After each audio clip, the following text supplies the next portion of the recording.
او دریم د شعبان په میاشت کې بعضې خلک په وایي یاره د شعبان د میاشت دا روژه 15 نه ده ثابت په هیڅ صورت کې که چېرته دا دلیل پیش کړي چې یاره الله رب العالمین ته عمل پیش کیږي نو زه خوښه ګڼم چې زما عمل الله رب العالمین ته پیش شي نو خو بیا روزانه هم پیش کیږي نو ته روزانه ولې روزه نه نیوې روزانه روزه نیوه سحر هم پیش کیږي ماښام هم پیش کیږي یا الله پښمنۍ کوه یا الله روژه ماتې کوه زه کله کله په بعضې شیونو باندې حیران شم کم چې د نبي علیه صلات وسلام سنتونه دي که نه د هغې اړو اهمیت نشته یا خلکو کې اړو مشهور نه دي اوس نبی علیه صلات وسلام به د څلورمې او د زیارت پر ورځ باندې روژه نیوله صحیح حدیث دی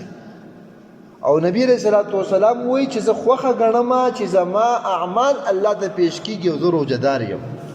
اوس د شعبان د دې 15مې روژې په باره کې داسې الفاظ د نبی علیه صلات وسلام نه دي ثابت نو چې کم په باره کې نه دي ثابت نو هغې له خلک څومره اهمیت ورکوي او چې د کم په باره کې ثابت دي نو هغې په باره کې خلک ناجانه دي ځان یې بې خبر کړی دی